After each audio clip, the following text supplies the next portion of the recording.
Senator Emi Marcos hayagang kinontra ang gusto ng kapatid niyang si President Bongbong Marcos. Hindi ito unang pagkakataon na tutol si Senator sa kagustuhan ng kanyang kapatid, dahil dyan hindi sumuporta si Super Ate sa RCEP at nakipagtalo pa ito kay Senate President Migs Zubiri. Narito ang video, mainit na debate ni Senate President Zubiri at Super Ate Emi Marcos, panoorin natin. But in fact, questions remain in my mind, as well as they do in many others. And first, I would like to state, quoting the Senate President, that international bodies and organizations such as the ADB, the World Bank, the UNCTAD have recognized the immense value and importance of the RCEP, especially in the post-pandemic recovery.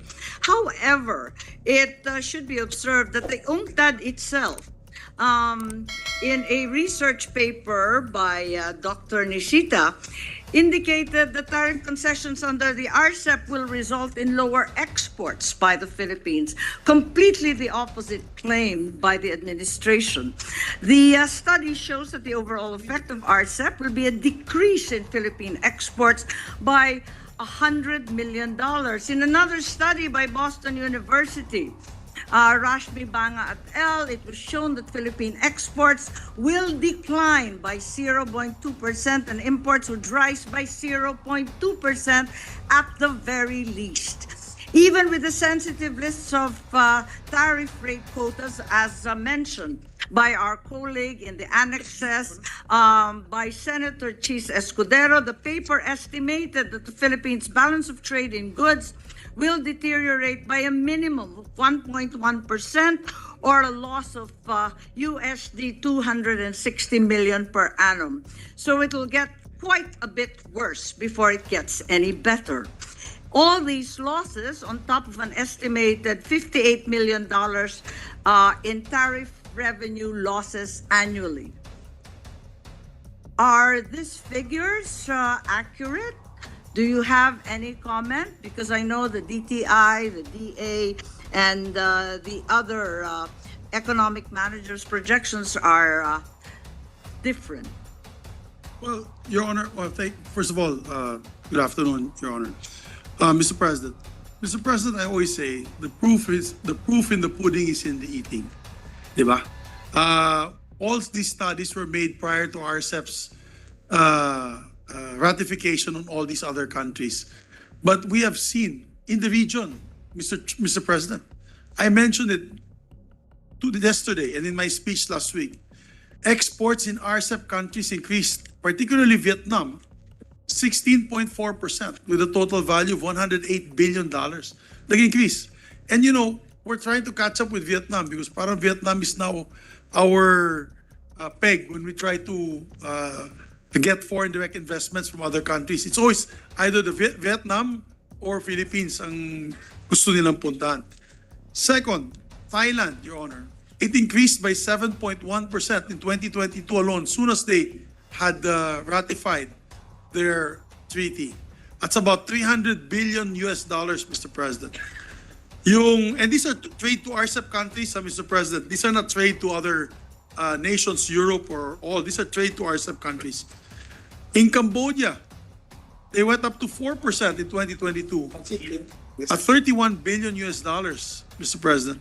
And I'd like to take note, there's an increase of 17.6% in exports in garments alone to Australia, with a total of $102 million US. The other day, nasa Inquirer po, $6.5 million trade deal with Japan on garments. Ito po, $102 million on Australia alone because of RCEP. So ang laki compared to what we were getting in other countries, because I presume it is cheaper to produce it within the RCEP family and to export it because of less tariffs. Malaysia, Mr. President, exports grew by 25%. Can you imagine that, Mr. President? 25%. RCEP countries, and in 2022, it accounted for 58% of total trade of Malaysia. And the list goes on, Mr. President. Before you know it, pati Laos, baka matalo pa tayo sa Laos and even Myanmar in terms of trade within these countries. So, my position there, Mr. President, our neighbors are gaining ground and gaining financially from joining this largest, one of the largest trade agreement areas in our region. And there's so many studies here which can go contrary to what the lady has mentioned. Ang dami. This is 2 pages long to go contrary to what the gentle lady has mentioned. But simplifying it is that our neighbors had gained higher exports from joining RCEP since last year. Yes, with no desire to argue with our distinguished Senate President, the data provided must be placed in its proper context, because even if indeed Thailand, Vietnam, Cambodia manifested increases in their trade, the truth is they can't all be credited to RCEP. It means simply that we are trading more actively with our neighbors here in ASEAN. As an example, China-Philippines bilateral trade increased by 8.3% during the first 11 months of 2022, a clear recovery from the pandemic. We were not members of RCEP, but that uptick was very clear-cut. Philippine exports to South Korea increased by 16.9% again during the same period of the first 3 quarters of 2022, where in fact both South Korea and China are RCEP members, and still the Philippines was not. In fact, our increase in trade was greater than these examples stated of Thailand, Cambodia, and Vietnam without RCEP. But Madam President, just to Mr. President, let's go to the flip side. The flip side is if we don't join RCEP and we stay isolationist in this region, you think the people that we talked to in Japan last weekend with the president, your brother, will they want to go to the Philippines and expand their trade here? They can take it to Vietnam. They can take it to Cambodia. They can take it to other countries that are within the RCEP because it's more advantageous to them. So the flip side there is, okay, because we're afraid that our exports may go down, and therefore let's not join RCEP. The flip side there is all those who want to expand that are already exporting now will just go to an RCEP member country. And I introduced you last week with a company that wants to build 2,000 e-vehicles. It's an EVT company. It's the biggest e-vehicle company listed in the NASDAQ.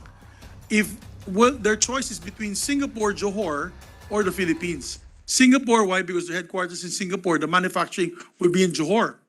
And they held on to the contract signing because they wanted to visit the Philippines. And I brought them here last week. Obviously, it would be more advantageous for them to go to Singapore, Johor if we do not join the RCEP. Because they also want to sell these vehicles within the RCEP regions, not only the United States. So the flip side there is that we don't join RCEP, definitely we will not be able to expand the exports. We will not have a hard time convincing these people to come in and do foreign direct investment in our country. That's the long and short of it. Mr. President, I would like to respond to the chairman of the Yes. Foreign Relations Committee. Before you embark on your explanation, Yes. Senate President Pro Tempore, I'm very grateful for you taking over this bill. I have deep and immense gratitude for that. Thank you so much, and I would like to put on record that I consulted Her Honor before I took on the responsibility when my name was mentioned as subcommittee chair. Well, I was out of the session hall, but I heard my name being mentioned. And as part of the leadership of the chamber, I do not shirk from the responsibility, however challenging. And I asked Your Honor very clearly, Sen Emi, whom I regard very highly as knowledgeable, having vast experience in governance as well, what is wrong with RCEP, convinced me that I should not take it. And Your Honor had told me there is nothing wrong with RCEP. It is smuggling.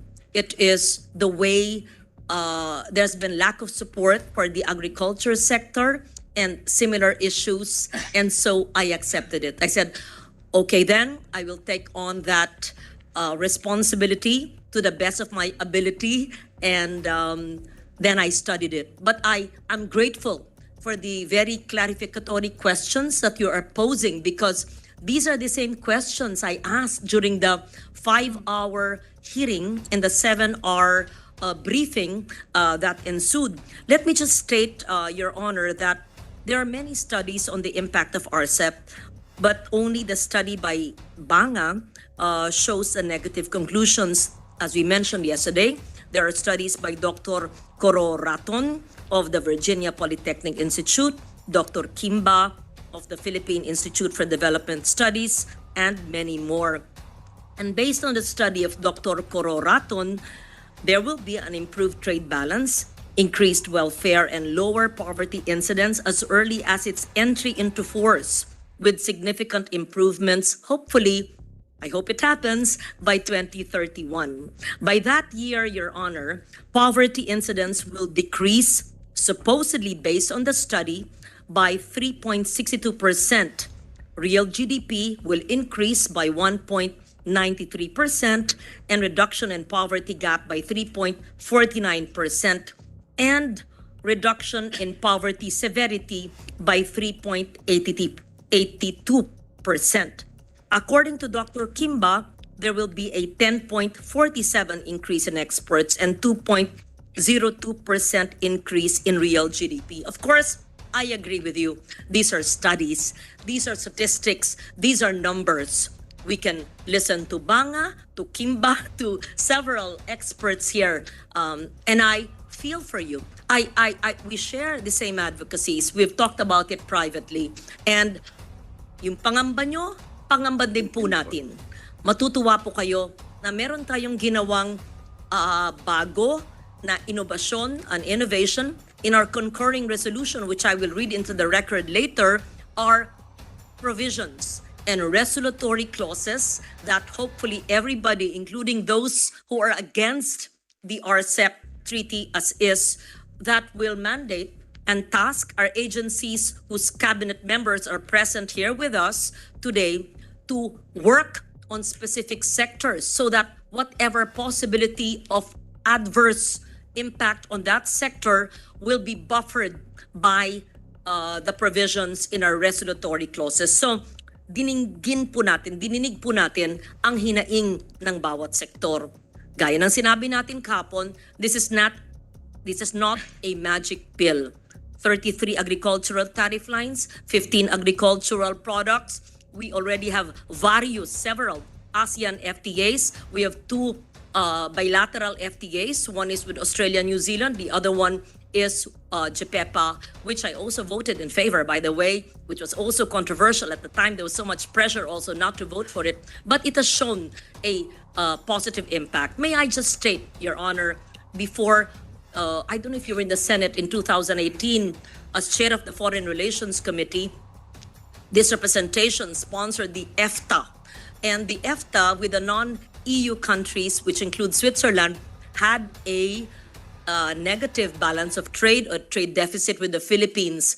But after 2018, and it was pandemic, now at present I am told that there is a positive balance of trade or a trade surplus on account of our export of electric fans and vacuum cleaners made in Laguna to Switzerland, and therefore there's a trade surplus with the EFTA countries. I wanted, just like you, to be convinced that this FTA we are entering into or concurring into will be beneficial to our country. Pero, aaminin ko po, yung agam-agam ninyo, malaking parte pa rin nandyan sa akin. But we cannot be left behind, as the Senate President so clearly mentioned, because of all the ASEAN nations, we are the only country, Mr. President, who has not ratified this.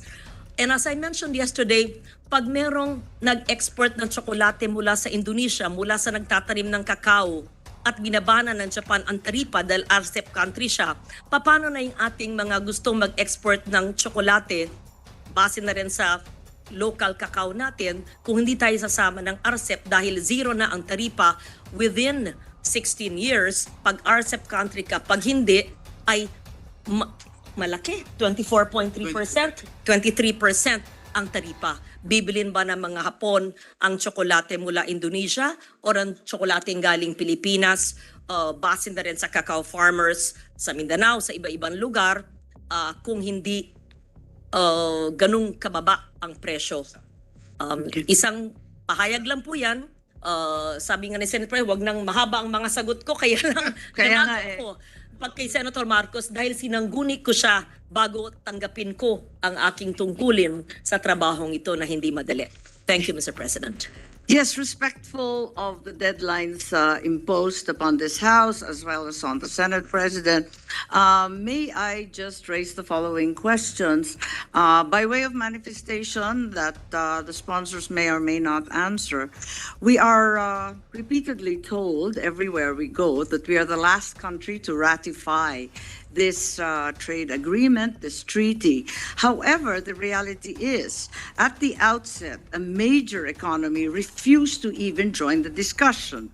Is it not a fact that India did not join RCEP precisely because of concerns similar to ours here in the Philippines on threats of circumvention of rules of origin, issues of trade deficit, and the potential flood of imported goods?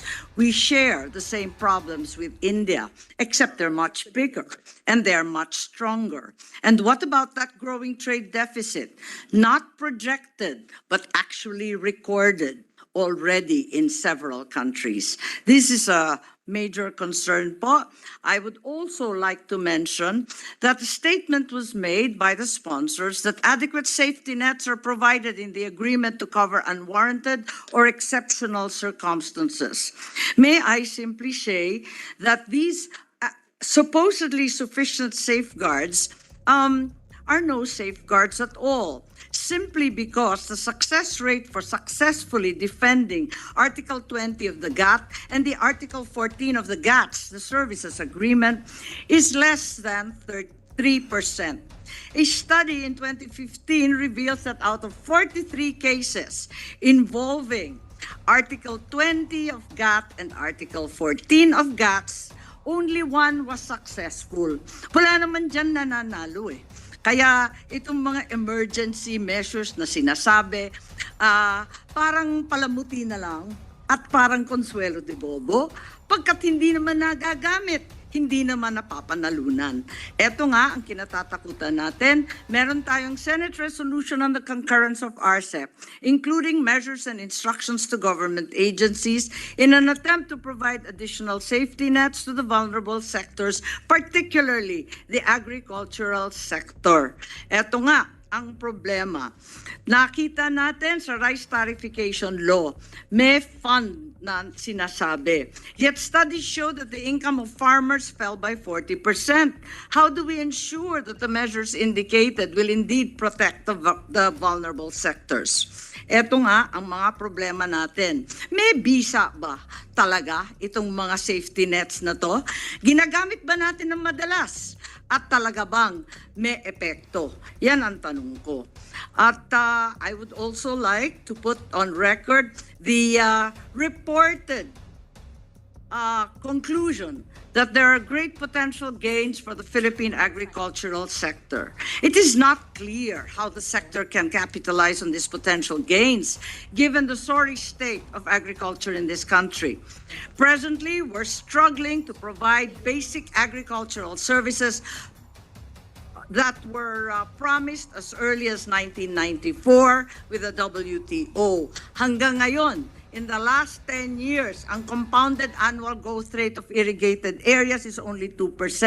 We cannot deliver the basic services. Do we really believe we can deliver the services necessary to make our farmers capitalize and transform into competitive partners in whatever RCEP has to offer? In addition, a good bulk of the potential exports of Philippine agricultural products will be destined for China. Given the recent moves by our government, which China has specifically already manifested their disappointment with the additional EDCA sites, Is it realistic to project that China will be buying all our durians? We're already witness to what has happened in the last few years with the Australia-China trade wars. Is this what we want to happen? And also, realistically, the peak of the fruit bearing for durian is not tomorrow. It's after 10 to 15 years. Our Senate President knows that very well. He comes from Mindanao. And I believe that we should not make these promises simply because we will be fraught to fulfill them.